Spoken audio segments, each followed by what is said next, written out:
अच्छा ये मैंने स्क्रीन शेयर कर दिया, आपको विजिबल हो रही होगी, ठीक है। अच्छा इनहेरिटेंस में भी जो हमने लास्ट टाइम जो फ्रेमवर्क पढ़ा था ना, हम ज़रा उसी को ही वो करते जा रहे हैं, उसकी एग्जांपल करने जा रहे हैं, इंक्लूडिंग मल्टीपल इनहेरिटेंस, ठीक है। यानी सिंगल इनहेरिटेंस की चीज़ें आज चेक कर लेते हैं, उसके साथ ही मल्टी लेवल इनहेरिटेंस की चीज़ें चेक करनी है, ठीक है। तो ये दोनों भी चीज़ें स्टार्ट करते हैं। सबसे पहले हम करते हैं प्रोजेक्ट क्रिएट करते हैं, ठीक है। पहले सिंगल लेवल इनहेरिटेंस का डेमो जो है वो कंप्लीट चेक कर लेते हैं, ठीक है। अभी क्या करना है, फाइल मैंने, ठीक है, इसी तरह हो गया हमारा प्रोजेक्ट है। तो अच्छा इंशाल्लाह हमारा मेरा पूरा इरादा इसी तरह ही है कि आज मल्टी लेवल इनहेरिटेंस है, फिर मल्टीपल इनहेरिटेंस और पॉलीमॉर्फिज्म की चीज़ रह जाएंगी। तो इंशाल्लाह ये नेक्स्ट वीक में तक के सारी चीज़ें कंप्लीट हो जाएं, तो उससे नेक्स्ट वीक पे हमने जावा डाटाबेस कनेक्टिविटी का काम शुरू करना है, ठीक है। तो आपने क्या करना है, SQL server management studio database आप लोगों ने क्या कर लेते हैं, इंस्टॉल कर लीजिएगा। हो सकता है आपके पास ऑलरेडी इंस्टॉल हो भी, लेकिन आप लोगों ने इंस्टॉल कर लेना है, ठीक है। जो हम सी शार्प के साथ यूज़ कर रहे थे डाटाबेस एसक्यूएल सर्वर, वो जो हम यूज़ कर रहे हैं। जी जी बिल्कुल, क्योंकि थोड़ी सी एक बात ये बता दो कि पॉलीमॉर्फिज्म और ये इंशाल्लाह हमारा नेक्स्ट वीक में ही चीज़ें इंशाल्लाह कंप्लीट हो जाएंगी, मेरा पूरा इरादा यही है, ठीक है। उसके बाद जब हम जावा डाटाबेस कनेक्टिविटी पहले शुरू करेंगे और ये फॉर्म वगैरह करना ये साथ साथ उसके पैरेलल में चला लेंगे, ठीक है। क्योंकि फॉर्म उसी तरह ही कॉन्सेप्ट है, गेट टेक्स्ट करके ना, वो उतनी चीज़ें टफ नहीं है, लेकिन वो करनी है। जावा की लेवल थोड़ा डिफरेंट है, लाजमी करेंगे। लेकिन पहले हमने जो स्टार्ट करना है वो जावा डाटाबेस कनेक्टिविटी होगा। लेकिन उसमें मैं थोड़ा सा आपको ये इंट्रोडक्शन बता देता हूँ अभी कि आपके पास जो भी डाटाबेस होगी ना, हमें उस डाटाबेस की कंप्लीट इंफॉर्मेशन चाहिए होगी, उसके ड्राइवर्स चाहिए होंगे, ठीक है। तो अगर आप एसक्यूएल अगर करते हैं माई एसक्यूएल, तो हमें माई एसक्यूएल के ड्राइवर वगैरह वो चीज़ें चाहिए होंगी। और अगर आप लोग करते हैं एसक्यूएल सर्वर करते हैं, वो मेरे पास ड्राइवर और सारी चीज़ें मौजूद है, ठीक है। मेरे पास बाकी भी डाटाबेस एग्जिस्ट नहीं कर रही, जो कि डाउनलोड की जा सकती हैं, लेकिन मैंने जो काम कर रहा है वो एसक्यूएल सर्वर मैनेजमेंट स्टूडियो के साथ है, ठीक है। तो सारों के साथ तरीका एक ही जैसा है, ठीक है, लेकिन आपको सिर्फ ड्राइवर्स वगैरह जो है वो डाउनलोड करना पड़ेंगे, ये आपको थोड़ा सा करना पड़ेगा। तो इसमें जो डाटाबेस कनेक्टिविटी है वो थोड़ी सी ट्रिकी है as compared to C sharp, ठीक है। तो इसलिए मैं रिकमेंड वैसे यही करूंगा कि आप एसक्यूएल सर्वर मैनेजमेंट स्टूडियो जो है वो ऑलरेडी अगर इंस्टॉल नहीं है तो इंस्टॉल करें। तो हमने उसी के साथ कनेक्टिविटी करनी है। इसकी एक रीज़न, दूसरी रीज़न ये है कि हम लोगों ने ज़्यादातर काम एसक्यूएल सर्वर मैनेजमेंट स्टूडियो में किया हुआ भी है, तो रिवाइज ही करना पड़ेगा, ज़्यादा डिटेल से नहीं पढ़ना पड़ेगा हमें, ठीक है। तो ये दो हमें बेनिफिट होंगे, इसलिए मैं रिकमेंड यही करूँगा। लेकिन फिर भी ये हार्ड एंड फास्ट अगर आप चेंज करना चाहते हैं तो आप कर सकते हैं, ठीक है। सर जी बोल सर, जावा में भी फॉर्म्स वैसे ही काम करते हैं जैसे हम लोगों ने सी शार्प में किए थे, ये डिफरेंट होते हैं? बिल्कुल बिल्कुल बिल्कुल वैसे ही करते हैं, लेकिन फंक्शन डिफरेंट होंगे। बैकएंड में लॉजिक उसी तरह ये कि टेक्स्ट बॉक्स का नाम आप जो भी दे दें। अब वहाँ डॉट टेक्स्ट करते थे तो हमारे पास गेट या सेट होता था, डिपेंडिंग अपॉन कि टेक्स्ट लेफ्ट साइड पे या राइट साइड पे। लेकिन जावा में क्या होगा, प्रॉपर्टीज की बजाय फंक्शन यूज करेंगे, डॉट गेट टेक्स्ट होगा, डॉट सेट टेक्स्ट का फंक्शन होगा, ठीक है। सिर्फ इतना काम है, सेंटेंस थोड़ा सा चेंज है, बाकी सारा बिहेवियर वैसा ही है जैसा सी शार्प के विंडोज फॉर्म का है, सर लेकिन वहां पे तो फंक्शंस हम डिफरेंट है। लोग ड्रैग ड्रॉप करते थे कंट्रोल्स को, तो यहाँ भी यहाँ होगा, भी ये ड्रैग ड्रॉप बताना है, पड़ेगा? यहाँ भी ड्रैग ड्रॉप है, ओके सर। ठीक है। सिर्फ हमारे पास जो है ना वो प्रॉपर्टीज नहीं होंगी, जावा में सारा काम हम फंक्शंस में करेंगे। मामूली सी चेंजिंग है, अगर आप ये कहें ना कि बहुत ज़्यादा चेंजिंग है तो वो चेंजिंग नहीं है। फॉर एग्जांपल लिस्ट बॉक्स में अगर आप वहाँ चीज़ें ऐड करते हैं, वो मॉडल के थ्रू ऐड करते हैं। यहाँ जो अगर आप ऐड करते हैं, आपने ऐड करना पड़ेगा, आपको आइटम के जरिए ऐड करना पड़ेगा, ये थोड़ी सी माइन्यूट सी चेंजिंग है। लेकिन बाकी सारा काम वैसे ही है कि बटन पे क्लिक करेंगे, ड्रैग ड्रॉप करके तो आप नेक्स्ट फॉर्म पे चले जाएंगे, फिर नेक्स्ट फॉर्म से अगर आपने कोई चीज़ ओपन करनी है, वो चीज़ें वो सारी चीज़ें आपके पास वैसे ही अवेलेबल है जैसे हमारे पास सी शार्प में। सिर्फ ये है कि हमारे पास जो है ना वो जावा फॉर्म्स है और वहाँ विंडो फॉर्म्स है, बिहेवियर और हर चीज़ सारी एक ही जैसी है, कोई चीज़ डिफरेंट नहीं है। ठीक है, तो ये थोड़ा सा डिफरेंस है। ठीक होगी बात। तो बाकी सारी चीजें वैसी है, अगर आपने सी शार्प के फॉर्म से काम कर रही तो आपको इजीली समझ आ जाएगा। ठीक है, क्योंकि इसमें चीजें ऐड करने का बिल्कुल वही मेथड है, उसी तरह नाम दिए जाते हैं ऑब्जेक्ट के जरिए और फंक्शन को कॉल किया जाएगा। पैटर्न सारा वही है, बिहेवियर भी सारा वही है, सिर्फ थोड़ा सा सेंटेक्स चेंज है कि आपने कौन से फंक्शन कॉल करना है, कैसे काम करना है। जो ट्रिकी और जो डिफिकल्ट चीज है वो जेडीबीसी है, वो है जावा डेटाबेस कनेक्टिविटी। वो ठीक ठाक है, इसलिए मैं जरा पहले वो स्टार्ट करना चाहूंगा। तो अल्टरनेट में हम दोनों ही करेंगे ये चीज। इस दफा हम जो है ना जेडीबीसी और विंडोज फंक्शन अल्टरनेट में लेके चले। तो इंशाल्लाह इसके बाद फिर एट द एंड मेरा इरादा ये भी है कि आपको मल्टी थ्रेडिंग का भी कुछ बता दिया जाए। ठीक है, वैसे तो ये है ना कि आप एट अ टाइम एक ही एप्लीकेशन पे एक ही यूजर लॉगिन हो सकता है। ठीक है, अगर आपने वैसे तो वेब एप्लीकेशन ब्राउजर जो होता है वो मल्टी थ्रेडेड ही होता है। जितने भी ब्राउजर है ना, ये गूगल क्रोम हो गया, एज माइक्रोसॉफ्ट एज हो गया, सफारी है, ठीक है, फायरफॉक्स, जितने भी आजकल, या और कौन सा है, ओपरा, ये जितने भी हैं आपके सारे मल्टी थ्रेडेड हैं, इसलिए हमें मल्टी थ्रेडिंग करनी नहीं पड़ती। ठीक है, अदरवाइज जितने भी हमारे पास हैं एप्लीकेशन हैं, फॉर एग्जांपल डेस्कटॉप एप्लीकेशन, अगर एक टाइम पे 2 बंदे यूज करना चाहें तो नहीं यूज कर सकते अनटिल अनलेस आपने मल्टी थ्रेडिंग ना की हो। जब आप मल्टी थ्रेडिंग करते हैं तब आपकी जो है ना सिस्टम जो है एक से ज्यादा बंदे यूज कर सकते हैं। मिसाल के तौर पर जूम जो है, अगर से मल्टी थ्रेडिंग ना हो तो एक ही बंदा यूज करे।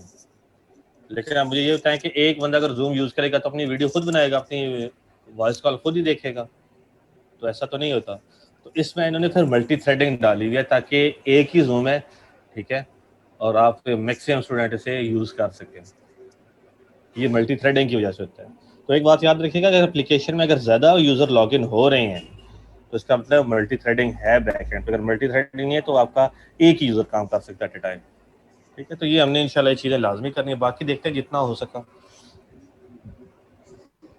मेरा इरादा था क्लाइंट सर्वर का भी काम किया जाए, वो देखते हैं कि कितना हो सकता है, क्या वहाँ पहुँचेंगे या नहीं पहुँचेंगे। तो ये इरादा मेरा ये भी था कि क्लाइंट सर्वर के लिहाज से हम अपना आर्किटेक्चर यहाँ बना सकते हैं, और वैसा ही आर्किटेक्चर इंटरनेट पे ही वैसा, इंटरनेट पे भी वैसा ही है, कोई डिफरेंस नहीं है। लेकिन यहाँ ये होगा कि हमारा अपना ही लैपटॉप पे क्लाइंट भी एग्जिस्ट कर रहा होगा, सर्वर भी। देखते हैं अगर कर सके तो एटलीस्ट आपको आइडिया जरूर दे दूंगा। ठीक है, तो इतना तो मेरा है। चलिए भी स्टार्ट करते हैं इनहेरिटेंस और मल्टी लेवल इनहेरिटेंस, यानी सिंगल इनहेरिटेंस और मल्टी लेवल इनहेरिटेंस। ठीक है, तो एट द एंड हमारे पास 3-4 लॉजिकल क्वेश्चंस बनेंगे, उसके जरा हम आंसर करने की कोशिश करेंगे। ठीक है, तो अभी जरा हम स्टार्ट करते हैं, सिंगल इनहेरिटेंस ही है, लेकिन इसे जरा जल्दी करने की कोशिश करते हैं क्योंकि लास्ट टाइम हमने फ्रेमवर्क पे चीज़ें चेक कर ली थी। ठीक है, तो अब जरा हम आ जाते हैं, सबसे पहले क्रिएट करते हैं क्लासेस। न्यू एक क्लास है, फॉर एग्जांपल हम क्लास बना लेते हैं शेप की। ठीक है, एक शेप की क्लास आ गई है। इसी तरह हम एक बना लेते हैं जावा क्लास, आ जाती है यहाँ हमारे पास। शेप के अलावा और आ जाएगी, लेट्स ट्रायंगल का कह देते हैं। ठीक है, एक ट्रायंगल की क्लास बना लेते हैं और एक ही हम रेक्टेंगल की क्लास बना लेते हैं।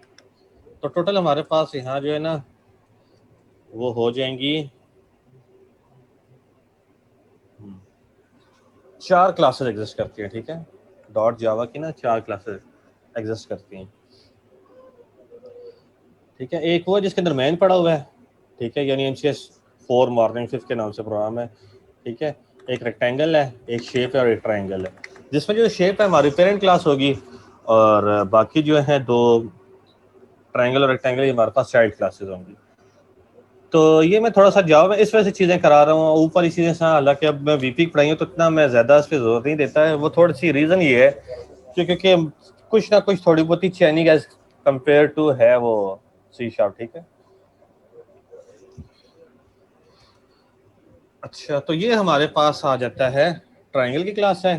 ठीक है, अब हम आते हैं शेप की। शेप की पेरेंट क्लास होगी और उसकी 2 चाइल्ड क्लासेस होंगी, रेक्टेंगल और ट्रायंगल। ठीक है, तो सबसे पहले हम प्राइवेट बनाते हैं। अब यहाँ वेरिएबल मुझे प्राइवेट करने पड़ रहे हैं, डिफॉल्ट पे नहीं जाना। हमने लास्ट टाइम फार्मूला ये कहा था कि हमारे पास वेरिएबल या तो प्रोटेक्टेड होंगे या प्राइवेट होंगे। ठीक है, और जो हमारे पास फंक्शन है वो पब्लिक होंगे। ये अब हमारा फार्मूला होगा, बाकी चीज़ों को हम बाद में देख लेंगे। लेट्स सपोज प्राइवेट इंटीजर हमारे पास यहाँ लेंथ आ जाता है, इसी तरह हमारे पास प्राइवेट आ जाएगा, इंटीजर विड्थ आ जाएगा।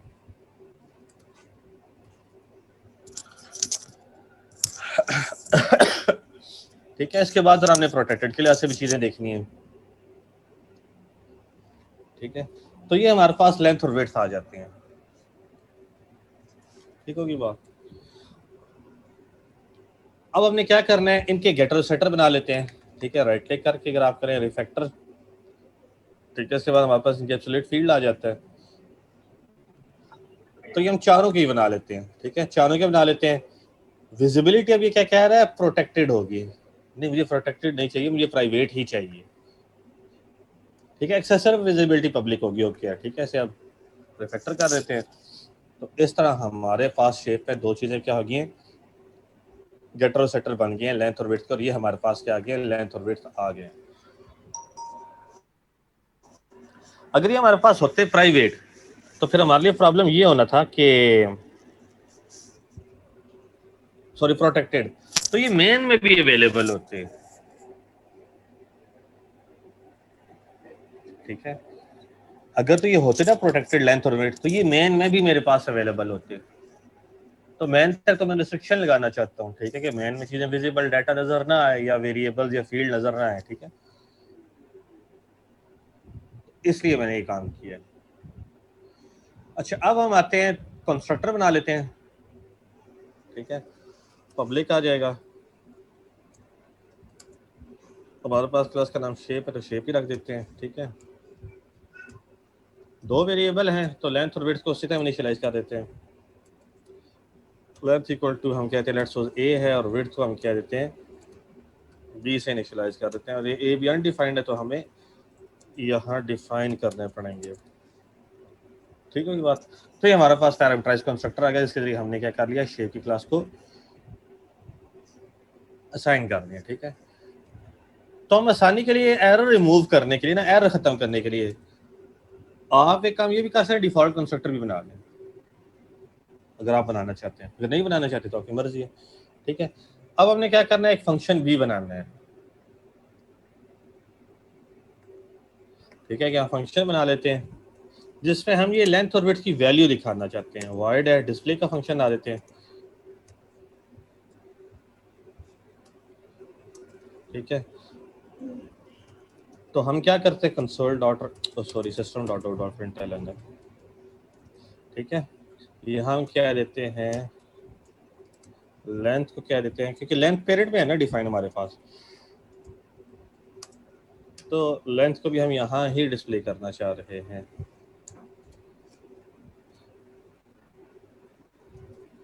ठीक है, कर दिया कॉपी, करते हैं पेस्ट। अब यहाँ विड्थ क्या देते हैं।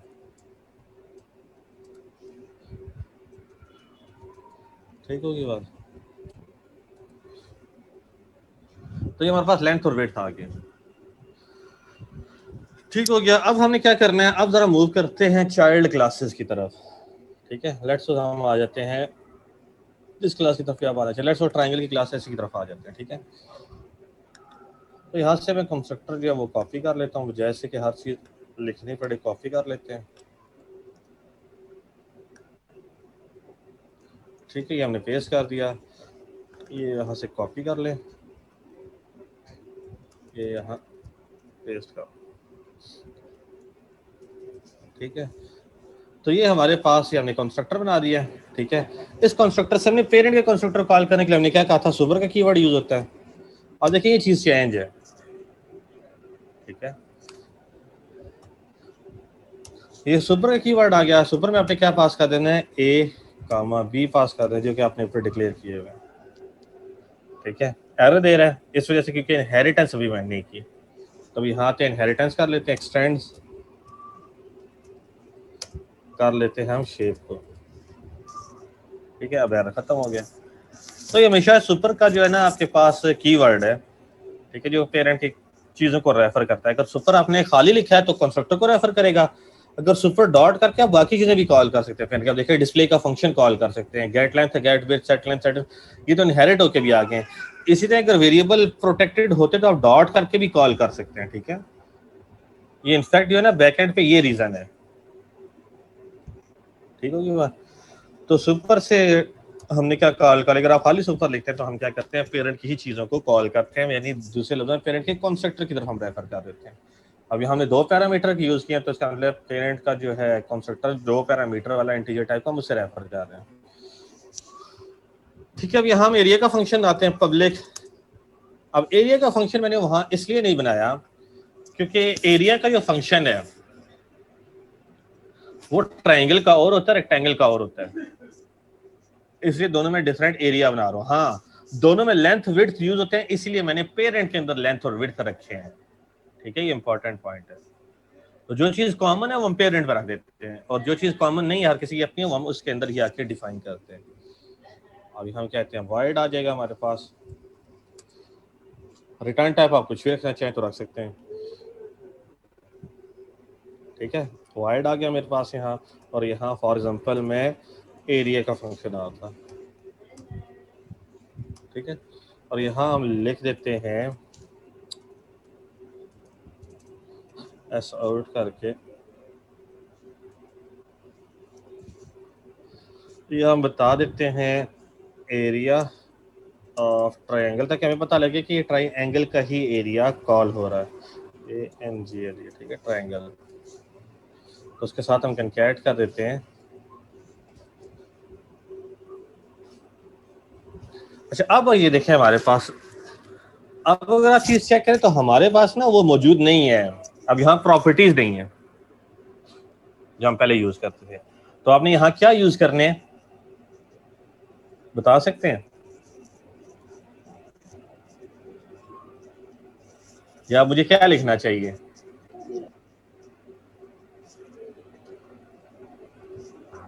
या मुझे गेटर यूज करने पड़ेंगे। अगर मैं गेटर यूज नहीं करता तो फिर मैं कैसे एक्सेस करूंगा प्राइवेट वेरिएबल को वैल्यू देने के लिए, कैसे मैकेनिज्म बनाऊंगा? तो यहाँ मुझे गेट वाला फंक्शन कॉल करना पड़ेगा, और वो कौन सा है, स्पेलिंग जरा मैं चेक कर लूं, गेट लेंथ है। ठीक है,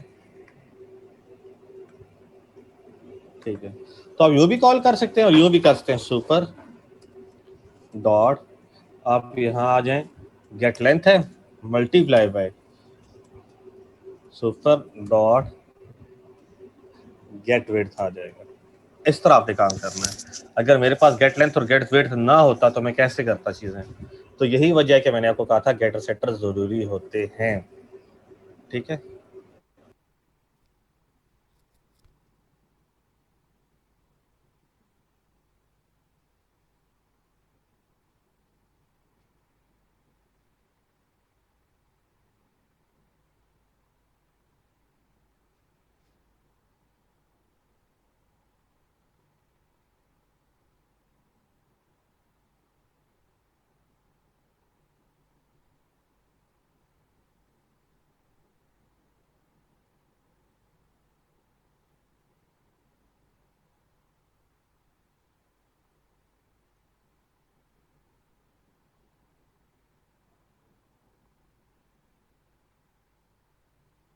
ठीक होगी बात। तो इस तरह हमने गेटर यूज कर रहे हैं, ये आप याद रखिएगा। ठीक है, अब ये थोड़ी सी चेंज है as compared to C sharp. Excuse me sir. तो जी बोलो सर ये dot get length multiply super dot get width, मतलब ये मल्टीप्लाई गेट लेंथ और गेट विड्थ की वैल्यूज होंगी? जी जी बिल्कुल। बैकएंड पे अगर आप इनकी कोडिंग जाके देखें ना गेट की, तो अंदर से हम क्या कर रहे हैं, रिटर्न कर रहे हैं लेंथ। तो जब गेट लेंथ है तो अंदर रिटर्न की वैल्यू ही रिटर्न हो रही है। ठीक है, यानी इसके अंदर रिटर्न लेंथ है, जब उसके फंक्शन पे जाएगा लेंथ को रिटर्न करेगा, लेंथ का नंबर जो भी हमने असाइन किया होगा वो आ जाएगा। ठीक है,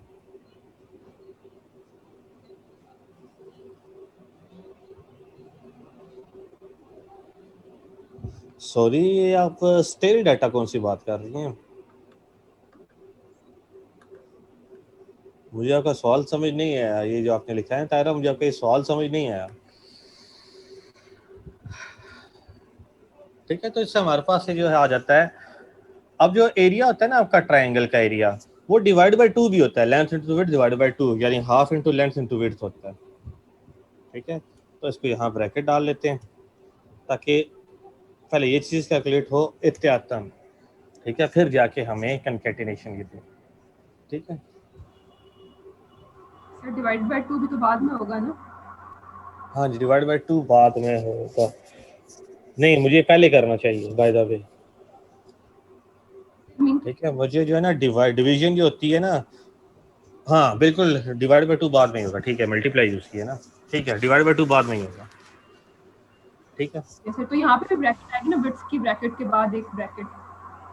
वो मैंने इसलिए लिखा कि कंकैटिनेशन जो है ना, वो मुझे लॉजिक एरर ना दे दे, एहतियातन किया देगा नहीं, लेकिन एहतियातन बेहतर तरीका यही है कि ब्रैकेट्स आप डाल दे, पहले मैथमेटिकल कैलकुलेशन हो जाए, फिर वो कंकैटिनेशन करे जाके। ठीक है, क्योंकि सर अब देखिए ना, जैसे आपने लिखा हुआ है super dot get length multiply by super dot get width, तो सर ये तो ये करेगा, super dot get width divided by 2 करेगा, उसका जो आंसर आएगा उसको मल्टीप्लाई कर देगा गेट लेंथ के साथ। तो मैं ये कह रही नहीं हूँ कि नहीं यहाँ नहीं, जब प्रेसिडेंस बराबर हो ना, तो एग्जीक्यूशन लेफ्ट टू राइट होती है। अब देखिए, मल्टीप्लाई डिवाइड की प्रेसिडेंस तो बराबर है। ठीक है, जब प्रेसिडेंट बराबर हो जब प्रेसिडेंट बराबर हो तो लेफ्ट टू राइट एग्जीक्यूशन होती है। तो पहले मल्टीप्लाई होगा लेंथ और वेट, फिर डिवाइड बाय 2 होगा। ठीक हो गया? तो प्रेसिडेंस का ख्याल रखा जाता है ना। वो याद है शुरू हमने जब एक एक्सप्रेशन लिखी थी, मैंने कहा था, अब मुझे एग्जैक्ट एक्सप्रेशन तो नहीं याद, मैंने कहा था let's suppose 2 I multiply by J divide by के अगर हम करते हैं, तो आई और जे पहले मल्टीप्लाई होंगे। क्यों? जब प्रेसिडेंस बराबर हो जाए तो फिर लेफ्ट टू राइट एग्जीक्यूशन होती है। ठीक है, तो डिवाइड वाली बाद में आ रही है, तो पहले मल्टीप्लाई वाली चीजें मल्टीप्लाई हो जाएंगी, फिर डिवाइड होंगी। ठीक है, तो ये चीज जरा कॉपी कर लेते हैं। ठीक है, और यही चीज रेक्टेंगल के लिए अप्लाई कर देते हैं। ठीक है, कुछ समझ आई बात की? ये सर समझ आ गया। सर मेरी एक और क्वेश्चन कि सर ये सुपर डॉट गेट लेंथ है, ठीक है, इसको क्या हम एक वेरिएबल में भी स्टोर करके रख सकते हैं? हाँ जी, वेरिएबल में स्टोर करके रख सकते हैं। ठीक है, ये भी वही चीज है। ठीक है, रेक्टेंगल आ गया हमारे पास। यहाँ जो है, यहाँ भी मैं रेक्टेंगल कर देता हूँ। ठीक है, रेक्टेंगल आ गया, और यहाँ आप इनहेरिटेंस ले जाते हैं, एक्सटेंड्स। ठीक होगी बात? तो रेक्टेंगल में भी वही चीज है, लेकिन यहाँ डिवाइड बाय 2 नहीं होता, लेंथ इनटू विड्थ ही होता है। ठीक, तब यहाँ ये बेशक ब्रैकेट आप खत्म भी कर लें तब ये ओके है, लगी रहने दे ब्रैकेट का यार। ठीक होगी बात? तो इस तरह अब आप ये बता सकते हैं कि सिंगल इनहेरिटेंस है मल्टीपल या मल्टी लेवल? तो ये सिंगल है। बिल्कुल सिंगल है। इसकी रीजन ये है क्योंकि पेरेंट एक है दोनों का, रेक्टेंगल और ट्रायंगल दोनों का पेरेंट सिर्फ शेप है। तो याद रखिएगा, जावा भी ना strictly single inheritance programming language है, लाइक सी शार्प। ठीक है, आप मल्टीपल इनहेरिटेंस डायरेक्ट नहीं कर सकते, इनडायरेक्ट करना चाहें तो आप बिहेवियर अचीव कर सकते हैं। वो कैसे? या तो इंटरफेसेस के जरिए या फिर मल्टी लेवल इनहेरिटेंस के जरिए। ठीक है, ये दोनों अल्टरनेट है। अच्छा, अब जरा हम आ जाते हैं चाइल्ड में। चाइल्ड कंप्लीट कर लिया, अब आ जाते हैं इम्प्लीमेंटेशन क्लास के अंदर, जो कि मेन की है। तो यहाँ के हमने सबसे पहले ट्राइंगल का बनाना है ऑब्जेक्ट, क्योंकि हमेशा चाइल्ड का ऑब्जेक्ट आते हैं। ट्राइंगल आ गया, ठीक है, ट्राइंगल लेट्स टी कहते हैं, इक्वल टू न्यू ट्राइंगल कह देते हैं। ठीक है, अब ये पैरामीटराइज है। ठीक है, तो इसलिए मुझे एरर दे रहा है, एरर भी अब ठीक कर लेते हैं। तो यहाँ आ जाएगा रेक्टेंगल आ जाएगा।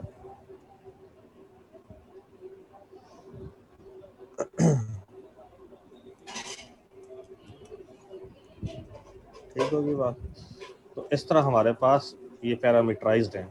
तो यहाँ हम डिक्लेयर कर देते हैं इंटीजर a कॉमा b आ गया, और a b यहाँ पास करके यूजर से a b की वैल्यू ले लेते हैं। अब स्टिल यार देगा, क्योंकि लोकल वेरिएबल का इनिशियलाइज भी होना जरूरी होता है। तो हम यहाँ क्या कहते हैं, a is equal to integer dot pass करते हैं। ठीक है, यहाँ आ जाएगा J option pane dot show आ जाएगा। एक तो ये हेल्प नहीं देता ना बाज दफा, शो इनपुट डायलॉग। ठीक है, और हम क्या देंगे, एंटर वैल्यूज,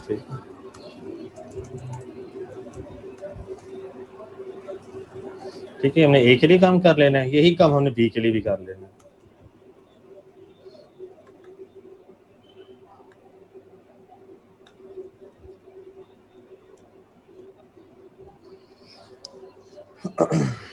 ठीक है, ये बी के लिए भी वैल्यू कर लिया, दोनों हमने पास कर दी। ठीक है, अभी जरा हम देखते हैं कि इनहेरिटेंस से चीजें होती कैसे हैं, ये अभी हमारे इंपॉर्टेंट चीज पता लगी। अब देखिए टी डॉट है, अब ये डिस्प्ले का फंक्शन ये पेरेंट से इनहेरिट होके आया हुआ है, इसे आर डॉट डिस्प्ले ये वही है जो पेरेंट से इनहेरिट होके आए। ठीक है,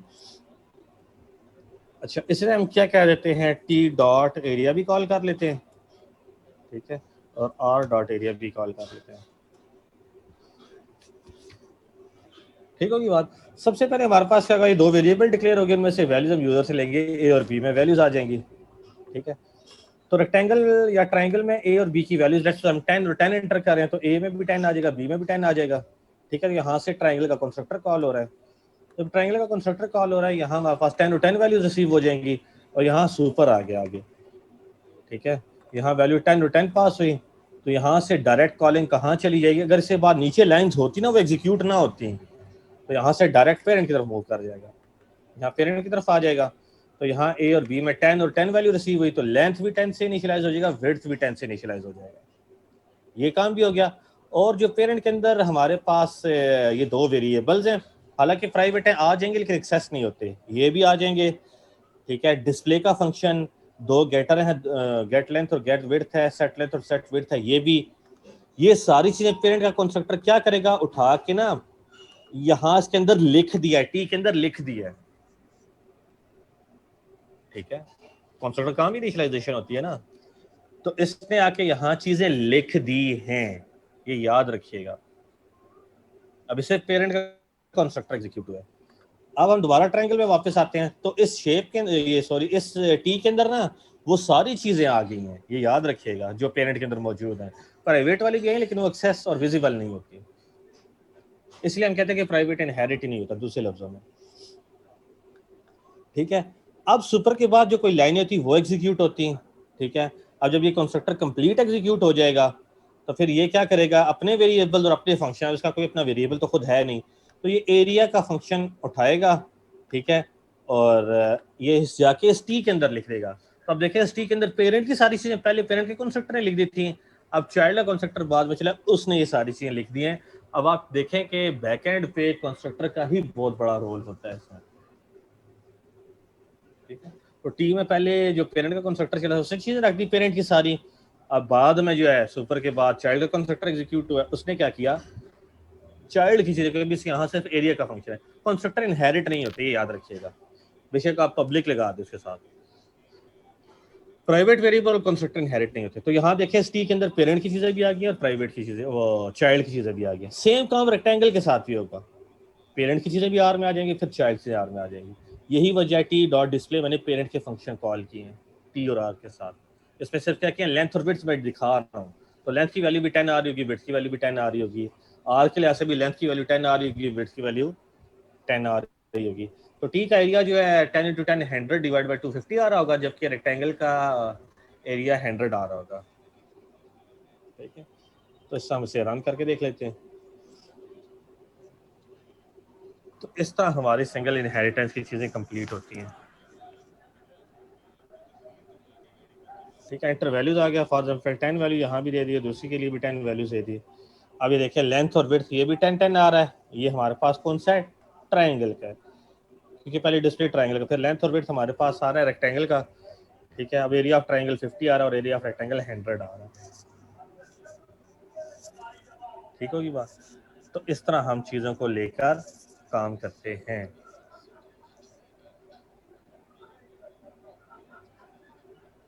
ठीक हो गया।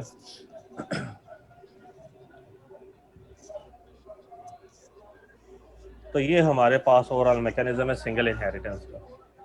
सर जी बोलना। सर जैसे सी शार्प में हम लोग कंस्ट्रक्टर को बेस के थ्रू इनहेरिट करते थे, यहाँ वैसे भी नहीं हो सकेगा?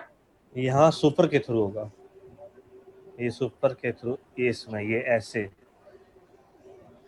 तो आपने बेस तो सी शार्प है ना, है वही कॉन्सेप्ट वही है, वहाँ बेस के साथ होता है, यहाँ सुपर के साथ है। वहाँ बेस जो है यहाँ कॉर्नर लगाते थे, यहाँ कॉर्नर लगा के आप यहाँ बेस लिखते थे, यस सर। ठीक है। लेकिन यहाँ आपने अंदर सुपर का कीवर्ड के साथ कॉल करना होता है।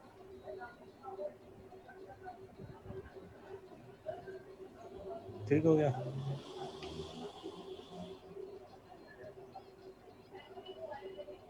ठीक है, तो ये हमारे सिंगल इनहेरिटेंस हमारे पास कंप्लीट होती हैं। अब आप ये चीज चेक करें कि हमारे पास चीजें टॉप डाउन आ रही हैं, पेरेंट से चाइल्ड की तरफ आ रही हैं। इनहेरिटेंस में भी यही होता है, टॉप डाउन अप्रोच होती है। ठीक होगी बात। और जब मैंने कंस्ट्रक्टर चाहा था, अब आप देखें चाइल्ड ने पेरेंट के कंस्ट्रक्टर को कॉल कर दिया, पहले ऑब्जेक्ट में चीजें फिल हुई हैं पेरेंट की, टॉप अप्रोच फैले है, ठीक है। फिर जो है चाइल्ड की चीजें ऑब्जेक्ट के अंदर आई हैं, फिर बॉटम वाली चीजें हैं, तो टॉप से बॉटम तक चीजें मूव करती हैं, ठीक है। ठीक होगी बात।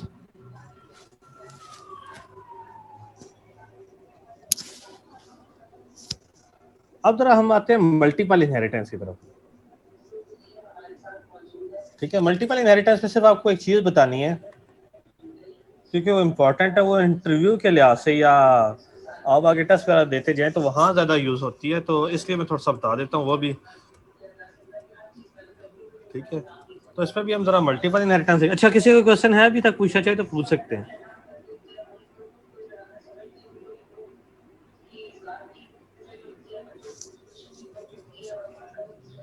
ठीक है, तो मल्टी लेवल, ये हमने भी सिंगल इनहेरिटेंस देखी, अब जरा आते हैं मल्टी लेवल की तरफ। ठीक है, मल्टी लेवल के लिए क्या था, यहाँ राइट क्लिक करें आप, न्यू है, ठीक है, ये जावा क्लास आप ऐड कर लें। यहाँ लेट्स उस क्लास का नाम ए रख देते हैं, ठीक है। एक और क्लास बना लेते हैं, न्यू है हमारे पास क्लास है, लेट्स हम से बी का नाम दे देते हैं। तीसरा हमारे पास आएगी, राइट क्लिक करते हैं, न्यू है, जावा क्लास है, तो ये सी बना देते हैं। वैसे जो सिंगल इनहेरिटेंस है इसमें मल्टी लेवल आ जाती है, क्यों? पेरेंट ऊपरी लेवल पे होती है, चाइल्ड उससे नीचे होती है, वो भी मल्टी लेवल के अंदर ही आती है, ठीक है। तो यहाँ जरा मैं चीजें क्लियर दिखाने के लिए मैंने ये काम किया, ठीक है। तो सबसे पहले सी है, ठीक है, सी से मैं स्टार्ट करता हूँ काम, ठीक है। यहाँ मैं लिखता हूँ एक्सटेंड्स, बी को कर रहे हैं, तो यानी सी ने इनहेरिट किया बी को, यानी सी का पेरेंट बी है, ठीक है। अब बी में आ जाते हैं, या हम कह देते हैं कि बी का पेरेंट जो वो ए है, और ए जो है हमारे पास इंडिपेंडेंट है, ठीक है।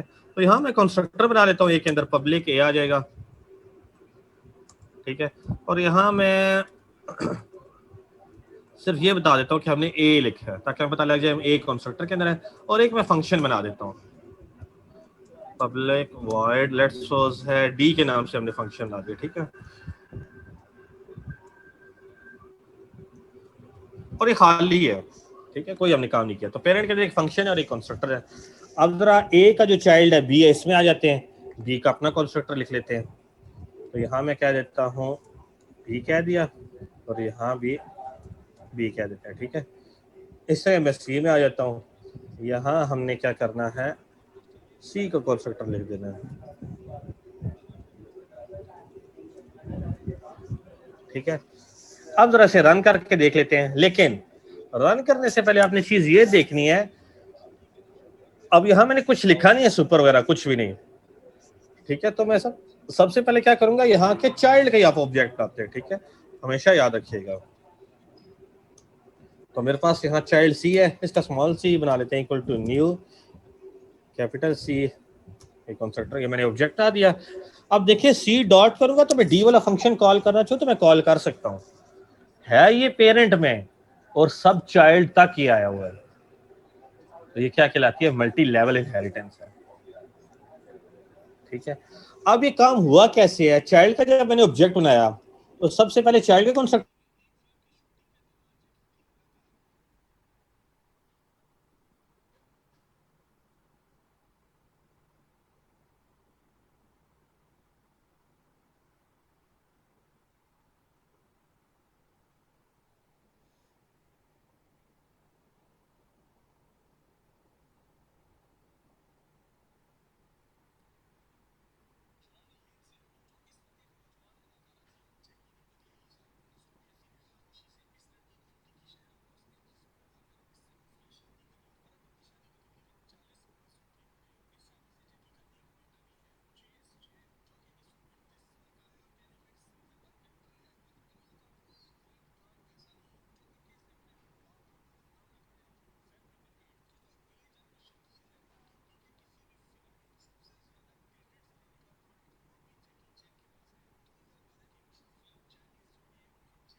हाँ जी बिल्कुल, ये ऐसा ही है,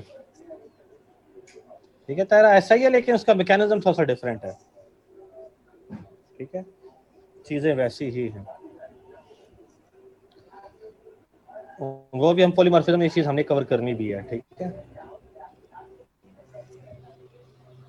अच्छा तो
अच्छा आपको स्क्रीन शो हो रही है? यस सर, हो रही है। अच्छा तो मैंने ये लास्ट बार यहाँ तक अच्छा तायरा जो आपने सवाल लिखा था ना वो मैंने पढ़ लिया है, वो बिल्कुल ऐसा ही है, ठीक है। वो हमने पॉलीमॉर्फिज्म के अंदर चीजें चेक करनी है, कॉन्सेप्ट बिल्कुल ये है, लेकिन यहाँ थोड़ा सा मेथड चेंज होगा, ठीक है। अच्छा अभी हमने जो है यहाँ अगर आप चेक करें सी का हमने ऑब्जेक्ट बना लिया चाइल्ड का, ठीक है। तो ये चाइल्ड का कंस्ट्रक्टर, चाइल्ड से हमारा यहाँ सब चाइल्ड है, ठीक है, कॉल हो रही है, तो हम यहाँ आ जाएंगे सी के कंस्ट्रक्टर में। अब देखिए यहाँ सुपर का कीवर्ड मौजूद नहीं है, ठीक है। अब जब सुपर का कीवर्ड मौजूद ना हो ना, तो बाय डिफॉल्ट सुपर मौजूद होता है, ये याद रखिएगा, डिफॉल्ट के लिए, ठीक है। तो इसका मतलब यहाँ सुपर का कीवर्ड मौजूद है इस तरह, कंपाइलर को पता है यहाँ सुपर का कीवर्ड इस तरह मौजूद है, ये वाला, यानी पेरेंट कैसे कंस्ट्रक्टर कॉल का जो कोई आर्गुमेंट नहीं ले रहा, ये याद रखिएगा बात, ठीक है। तो सी कॉल कर रहा है बी के खाली कंस्ट्रक्टर, देखिए यहाँ खाली कंस्ट्रक्टर है, तो यहाँ से आप आगे यहाँ सुपर का कीवर्ड यहाँ मौजूद है बी से पहले, फिर यहाँ से ए में कॉलिंग आ गई है। अब ए में कोई इनहेरिटेंस चीजें मौजूद नहीं है, तो यहाँ से फिर ए का कंस्ट्रक्टर एग्जीक्यूट होगा, तो लिखा आ रहा होगा इन ए, या ए सॉरी, ठीक है, ए लिखा हुआ होगा, फिर ये सारा कंस्ट्रक्टर एग्जीक्यूट हो जाएगा, ठीक है। और ये फंक्शन जो है वो सी में चला जाएगा, छोटे वाले सी में।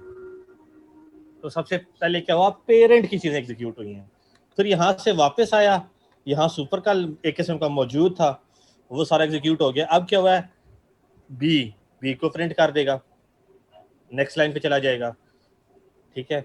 उसके बाद क्या होगा, यहाँ सी में यहाँ सुपर का कीवर्ड था किस्म का मौजूद है वर्चुअली, ठीक है। उसके बाद सी है, तो सबसे पहले पेरेंट की चीजें एग्जीक्यूट होती हैं, फिर चाइल्ड की, फिर ग्रैंड चाइल्ड की, आपने एक याद रखिएगा। अब देखिए रन करता हूं तो ऐसे ही आउटपुट आएगी मेरे पास, ए आएगी, बी और सी आएगी, ठीक है।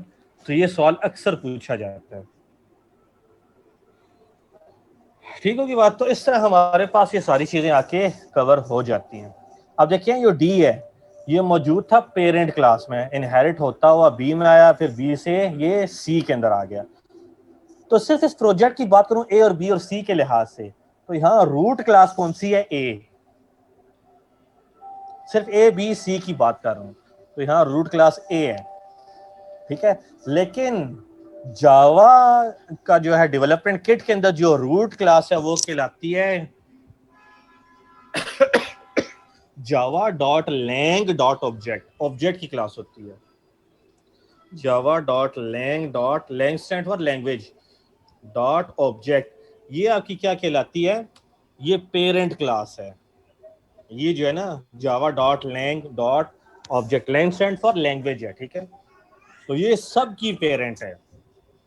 जितनी भी क्लासेस एग्जिस्ट करती है आपकी जावा के अंदर, सब की पेरेंट कौन सी है? जावा का फोल्डर, लैंग का फोल्डर, उसके अंदर ऑब्जेक्ट की क्लास है। तो ये तमाम क्लासेस की पेरेंट है। जावा के अंदर जितनी भी क्लासेस है इसके अंदर डिफाइन है। अब आप चेक कीजिएगा कि मैं सी डॉट, ये जो छोटा सी तो रूट क्लास है, आपके पास कितनी और चीजें आ रही हैं। डॉट में करता हूँ, देखिए इक्वल्स का फंक्शन है, गेट क्लास का है, हैश कोड का है, नोटिफाई का है, नोटिफाई ऑल का है, टू स्ट्रिंग का है, वेट का है, वेट। ये सारे कहाँ से आ रहे हैं? ये देखिए ऊपर लिखा हुआ है Java dot lang dot object, ये वहां से इनहेरिट होके आ रहे हैं। ठीक है, ये नोटिफाई का भी आप देख लें, ये भी वहां से इनहेरिट होके आ रहा है, हैश कोड का भी उसी से इनहेरिट होके आ रहा है, गेट क्लास वहां से इनहेरिटेड फंक्शन होके आ रहा है, इक्वल्स का फंक्शन वहां से इनहेरिट होके आ रहा है। ठीक है, तो ये सारे कहाँ से आ रहे हैं? ये ऑब्जेक्ट की जो क्लास है वहां से फंक्शन इनहेरिट होके आ रहे हैं। इसका मतलब ये है कि आप जावा के अंदर कोई इनहेरिटेंस ना भी करें, सिर्फ मैन की क्लास हो, फिर भी मल्टी लेवल इनहेरिटेंस हो रही होती है, सिंगल इनहेरिटेंस हो रही होती है। क्यों? क्योंकि सिस्टम डॉट ऑब्जेक्ट तो सी शार्प की क्लास है। ठीक है, system dot object C sharp की रूट क्लास है। तो जो जावा की है वो Java dot lang dot object की जो है वो रूट क्लास है किसकी? जावा के तमाम क्लासेस की। अच्छा, अब सवाल ये पैदा होता है कि इंटरव्यू में सवाल ये पूछा जा सकता है, ये आपसे कह सकते हैं कि जावा में मल्टीपल इनहेरिटेंस नहीं होती। बिल्कुल नहीं होती, डायरेक्ट नहीं होती, इनडायरेक्ट आप बिहेवियर डालना चाहे तो डाल सकते हैं। तो आप उनको जवाब दे सकते हैं कि दो वेज हैं, एक है इंटरफेसेस के जरिए और दूसरा मल्टी लेवल के जरिए। ये कहते हैं अगर आपको ना इंटरफेसेस के जरिए आपने काम नहीं करना तो आप कैसे काम करेंगे? तो आपने कहना है मल्टी लेवल के जरिए हम इनहेरिट कर सकते हैं। फिर मल्टी लेवल में ये लाजमी पूछते हैं, ठीक है, कि यूं आपकी 2-3 क्लासें देंगे, कहेंगे पहले क्या एग्जीक्यूट होगा, चाइल्ड का कंस्ट्रक्टर होगा या पेरेंट का? तो हमेशा चाइल्ड का होता है, लेकिन चाइल्ड का कंस्ट्रक्टर कंप्लीट एग्जीक्यूट नहीं होता, फिर वहां से कॉलिंग पेरेंट की तरफ चली जाती है। तो चीजें पहले पेरेंट की एग्जीक्यूट होती हैं, फिर चाइल्ड की, फिर सब चाइल्ड की, फिर सब चाइल्ड की, जो फर्दर आ गया इस तरह चीज एग्जीक्यूट होती है। ठीक है, ठीक होगी बात? अब मेरी तरफ से एक थोड़ी सी ओपन ऑफर है, वो थोड़ी सी एक्स्ट्रा मैं बात करने लगा, उसके बाद मैं बात करना रोकता हूँ। ठीक है, और वो ऑफर ये है कि अगर आप में से कोई आगे कहीं टीचिंग के लिए जाता है या कोई सॉफ्टवेयर हाउस जाता है, ठीक है, तो रब्ता कर लीजिएगा। मैं आपको बता दूंगा कि सवाल कैसे पूछे जाते हैं, किस किस्म के पूछे जाते हैं और आपने इंटरव्यू कैसा देना है। ठीक है, क्योंकि दोनों फील्ड से मैं होके गुजरा हूँ और जो मैंने गलतियां की एटलीस्ट आप वो ना करें। ठीक है, जिसने भी जानना है वो, मेरी तरफ से ये नहीं है कि कोई पर्सन ए है वो पूछ ले, पर्सन बी है वो नहीं, मैं पूरी क्लास से मुखातिब हूँ। ठीक होगी बात? एक बात पूछनी थी सर, अभी अब जब सी डॉट कर रहे थे तो हमारे पास ठीक है पेरेंट क्लास के फंक्शंस हैं वो तो आ रहे थे, लेकिन उसके अलावा वेट और लॉन्ग और वो डिफरेंट से फंक्शंस भी आ रहे थे। सर वो क्या है, वो क्या चीजें होती हैं जो हमारे पास आ रही होती हैं? मैंने कभी हमने देखा नहीं, कभी हमने सॉरी, यूज नहीं दोबारा किया बोलिएगा, वो मैं जरा हमारे मैसेज कर दे था मेरा। सर मैंने कहा कि आप जब सी डॉट जी करते दोबारा हैं तो बोले, थोड़ा पेरेंट मैं क्लास के ध्यान हमारे, में। सर मैं बोल रही हूँ आपको मेरी आवाज आ रही है? सर मैं जी ये जी, आ पूछ रही रही आ थी, रही है। सर मैं ये पूछ रही थी कि जब सी डॉट करते हैं, ठीक है, हमारे पास पेरेंट की तो सारी चीजें आ जाती है जो उसमें वेरिएबल्स होंगे या फंक्शंस होंगे, ठीक है, जो जिसको हम एक्सेस कर सकेंगे वो आ जाएंगे हमारे पास। लेकिन सर उसके अलावा भी हमारे पास कुछ फंक्शंस यहाँ जी पे आ रहे थे, हमारे पास काफी ज्यादा फंक्शंस है, वेट वगैरह डिफरेंट फंक्शंस है जो कि हमारे पास विजिबल नहीं होते पेरेंट क्लास में, और सर उनको हमने कभी डिस्कस भी नहीं किया। सर वो क्या चीज है जो आ रहा होता है, उसका क्या काम है, उसमें सारी चीजें, उसका क्या कंसर्न ये है भी हमने क्लास के चावा साथ? इसलिए उठाई है कि हम ये डिस्कस करने हैं। ठीक है, अच्छा, अभी मैंने बात की है ना कि हर किसी की पेरेंट क्लास एग्जिस्ट करती है डॉटनेट फ्रेमवर्क में। सॉरी, डॉटनेट फ्रेमवर्क का नाम मुझे क्यों बार बार याद आ रहा है? Java dot lang dot object जो है ना, ये हमारी है रूट क्लास है जावा के अंदर तमाम क्लासेस की। ठीक है, चाहे वो जावा ने बनाई है, चाहे हमने जावा ने बनाई है, यानी सन वालों ने, और ओरेकल वाला तो ओरेकल के अंदर आ गया, या हमने बनाई है, सबकी parent system dot lang dot object है। यहाँ लैंग स्टैंड फॉर लैंग्वेज है। ठीक है, जावा आगे लैंग्वेज ऑब्जेक्ट, तो ये सबकी पेरेंट क्लास है। इस क्लास के अंदर ना तमाम के तमाम वो फंक्शंस मौजूद है जो कि इनहेरिट होके हमारे पास यहाँ खुद ब खुद आ जाते हैं। अगर आप इनहेरिट ना भी करें ना, अगर आप इनहेरिट ना भी करें तो ये सिस्टम डॉट ऑब्जेक्ट ये सबकी पेरेंट है। क्यों? क्योंकि इसके अंदर डिफॉल्ट कंस्ट्रक्टर पड़ा हुआ है। जब आप कुछ नहीं करते, जब आप अपनी क्लास लिखते हैं ना, तो ये कंपाइलर को बैकएंड में पता होता है कि ये सब की जो पेरेंट है मेरे पास, ये सिस्टम डॉट ऑब्जेक्ट है, वो इनहेरिट कर लेता है। यही वजह है कि जब मैं सी डॉट करूंगा ना, ठीक है, अब मैं सी डॉट करता हूं तो मेरे पास ये डी वाला फंक्शन ये मैंने लिखा है, ठीक है, लेकिन ये इक्वल्स वाला ये कहां से आ गया? ये देखिए आप ऊपर लिखा हुआ है Java dot lang dot object, यहां से आया है, ठीक है। गेट क्लास का क्या आप क्लास गेट करना चाहते हैं, ये भी वहां से है, ठीक है। हैश कोड ये भी फंक्शन है, ठीक है, ये भी कहां से आया है? डेफिनेटली सिस्टम डॉट लैंग, ऊपर आपको नाम भी लिखा हुआ नजर आ रहा है, ठीक है। नोटिफाई ऑल का है, वो देखिए Java dot lang dot object वहां से आ रहा है, ठीक है। इससे आप देखिए टू स्ट्रिंग का फंक्शन है, ये भी कहां से आ रहा है? ऑब्जेक्ट की क्लास से आ रहा है। वेट का फंक्शन है, ये भी कहां से आ रहा है? Java dot lang dot object वहां से आ रहा है। आप ना Java dot lang dot object को आप एक्सप्लोर करना चाहें तो आप एक्सप्लोर कर भी सकते हैं। ये देखिए class object is a root of a class hierarchy, every class has an object as an super class, all objects including arrays implement method of this class, ठीक है। ये देख लें, ये हमारे पास क्या लिखा है? रूट ऑफ द क्लास है, ठीक है। और ये जेडीके 1.0 से ये चीजें स्टार्ट हुई थी, ठीक है। तो आप ना system dot lang dot object आप यूं लिखें, ठीक है।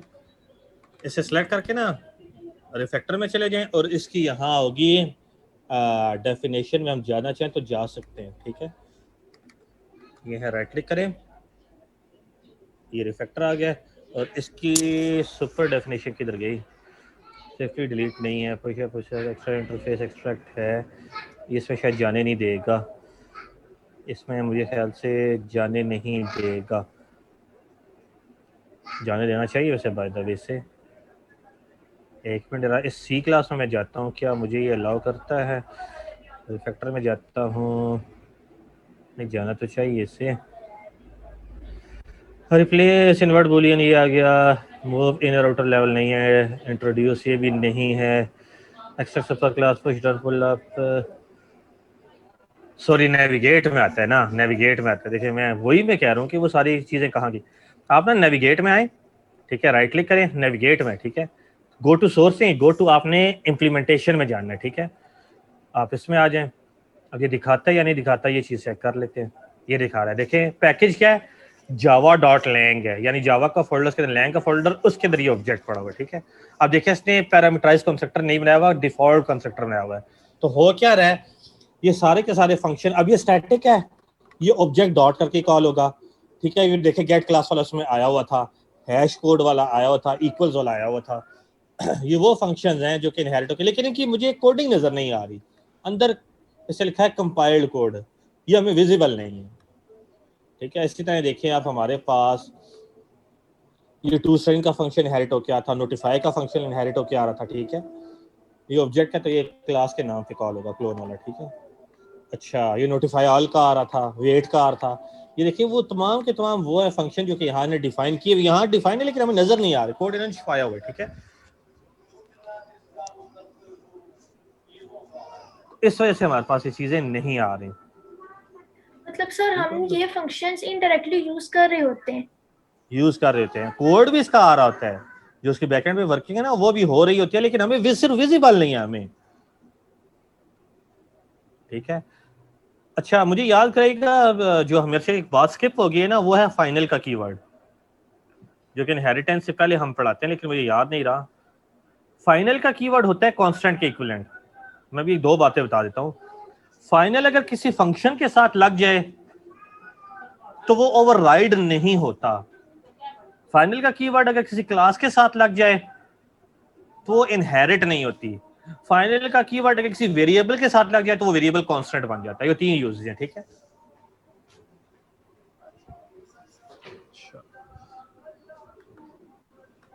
ठीक होगी बात। तो अब आपकी असाइनमेंट क्या है वो मैं बता देता हूँ, उसके बाद मेरी तरफ से बातें एंड है। वो ये कि ये जो वेरिएबल यहाँ मैंने बनाए ना, ये मैंने प्राइवेट के साथ काम किया है, ठीक है। आपने क्या करना है, यही सारा काम प्रोटेक्टेड के जरिए करके मुझे नेक्स्ट जो है ना जुमेरात तक सबमिट कराना है, प्रोटेक्टेड के जरिए काम करके। होगा क्या, हिंट में देता हूं, इससे आप प्रोटेक्टेड कर लें, ठीक है। ये प्रोटेक्टेड हो जाएगा, आपने प्रोटेक्टेड के गेटर और सेटर बना के काम करना है, बस ये हिंट है। तो फिर आगे आप क्या यूज करेंगे, गेटर और सेटर के जरिए प्रोटेक्टेड वेरिएबल को आपने क्या करना होगा, यूज करना होगा। ठीक होगी बात, ये हिंट है।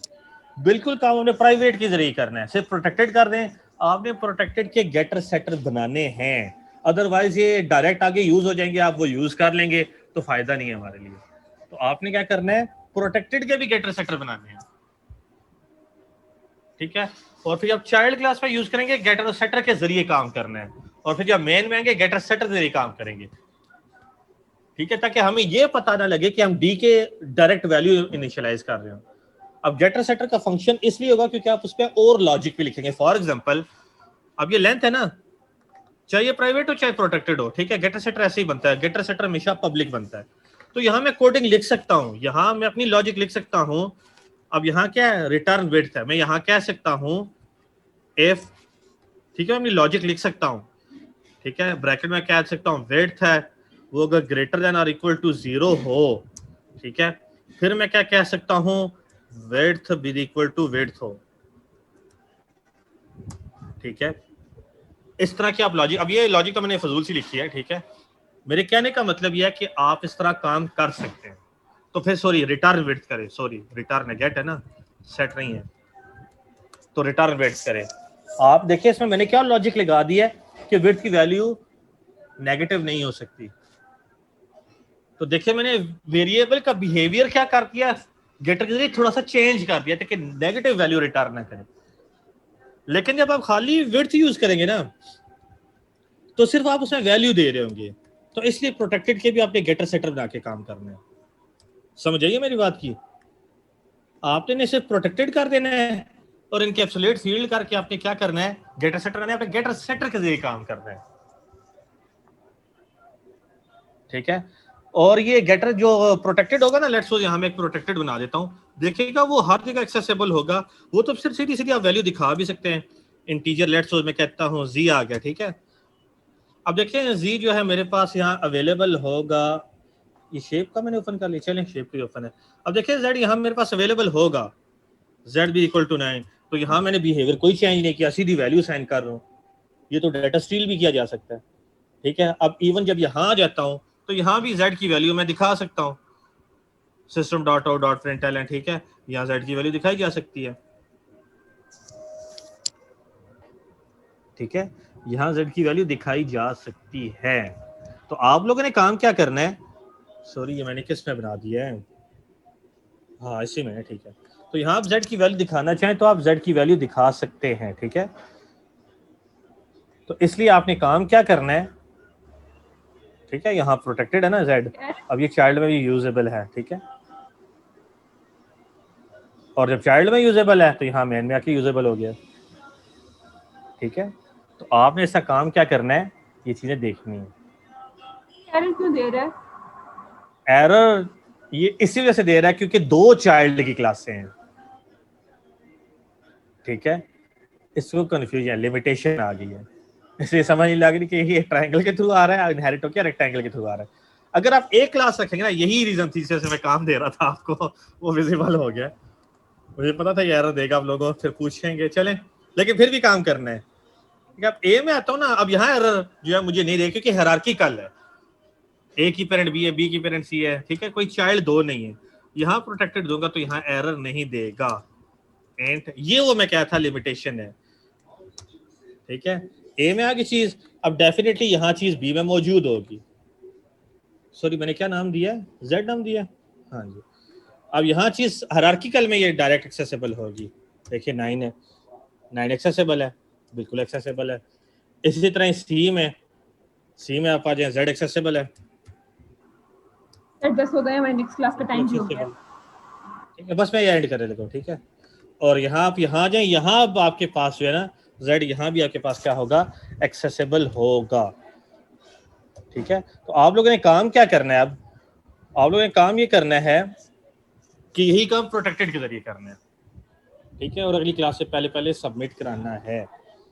बाकी प्रोटेक्टेड की लिमिटेशन कहाँ है, ये मैं जरा आपसे आप बाद में डिस्कस करूंगा, मुझे याद कराइएगा, ठीक है। बाकी अटेंडेंस जो है वो कोई ऐसा स्टूडेंट तो नहीं है जो ना आता हो, जो बिल्कुल ही गायब हुआ मंजर से, कोई ऐसा तो नहीं है,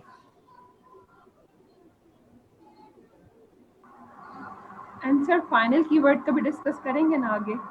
जी वो फाइनल का ये प्रोटेक्टेड का ये थोड़ा सा मैंने बात अभी आगे बतानी है आपको, ठीक है। सर असाइनमेंट की टाइम नेक्स्ट थर्सडे तक है ना?